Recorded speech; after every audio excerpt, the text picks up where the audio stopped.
Okay, here we are again. Greetings, dear friends and lovers of chess. This is level 1, game 5, and we're getting ready to start this game. And I want to consider why you play chess. Why do you play chess? Answering that question can actually help you become better at your game. Answer that question and think about it. I'm going to get started the way that I love to do, at least for now. I'm looking at getting some other openings going. There's at least one other opening that I like, but not as well as I like this one. So I'm making my standard moves. I like to get the pawn up to row 3 from on both rooks. And so far he hasn't thrown any wrenches into the plan, but he might.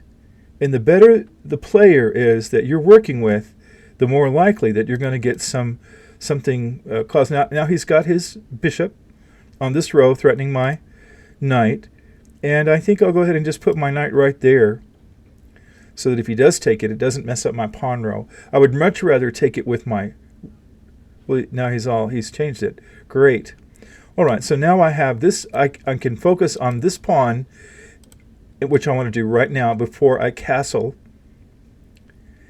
And he's doing that, which is fine. I don't know. And that, for some reason, this particular chess program likes that move. I'm not sure why, but he likes that move even all the way up to level 5. Okay, so now I've done one of my favorite things with what I consider my most powerful piece, and that is the knight. Now, level 1, he didn't realize he needed to move his queen out of the way. Look at all the things my king can take. I can take these 2 pawns, which I'm not going to do. I could take the rook, which is 5 points. The knight is 3. I can take the queen, which is 10 points, and my knight is 3. So, of course, I'm going to take the queen. It's the most powerful piece on the board other than the king. And, of course, the king is like end of the game. So now all I have to do is trade pieces. It doesn't really matter anymore. Now I'm going to have to castle on the other side. I'm okay with that. I will go ahead. Like I see I can make this trade here. He chose not to do it. That's fine. I'm going to do it anyway. Oh, look, he didn't take it. He should have taken it. So I could go here and take that pawn. That's not a good plan because his knight would take it. See how the knight could get there?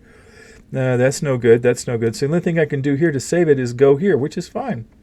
Happy to do it. So now I'm going to, I see another weak point. Oh, there's fine. It's a weak point, but not what it was before he moved his king out of the way. There we go. So this is good. He's doing a little bit of activity here, and that's fine. Trade some pawns. Really, the game's over, and that's okay. So this is nothing cool I can do. I could take this pawn, or I could go up and just be a glutton and see if I can get make him trade one of his pieces for a pawn, which would suit me fine. I'm going to go ahead and castle.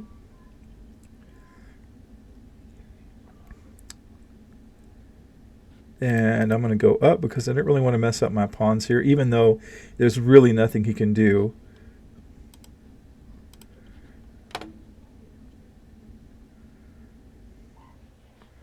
Oh, look at that. Okay, so I'm going to go here. Now, this is a move that you need to keep in mind. This move has my pawn protecting the bishop, and the bishop is reaching back to take care of the pawn as well. It's a very strong position. If somebody takes my bishop, the pawn will take it. If somebody takes the pawn, the bishop will take it. So he's got 2 rooks here, but I'm not sure what he's going to do. However, he put himself in a bad situation. I can use my knight to go right there and do one of my absolute greatest delights is to fork somebody with my knight. So I'm going to go here and I fork the king and the rook. I'm going to take his poor rook. Bye-bye, rook.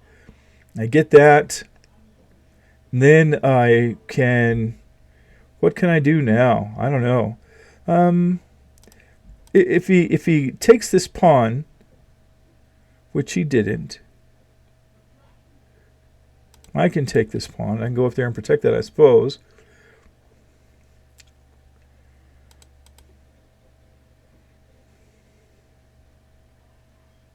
I know I should be quicker at getting rid of everything. I'm going to move this pawn up. And that's okay. We'll do that, and he'll take this rook, and all he'll have left is one power piece. And if I do, well, he's going to move on the other side of his knight. But I don't think the knight can go over here and keep me from getting a queen. And I like to get queens. Good grief. When you play regular chess, it's not as easy to get queens. Let's see if we can go for a checkmate right now. I don't know that we can.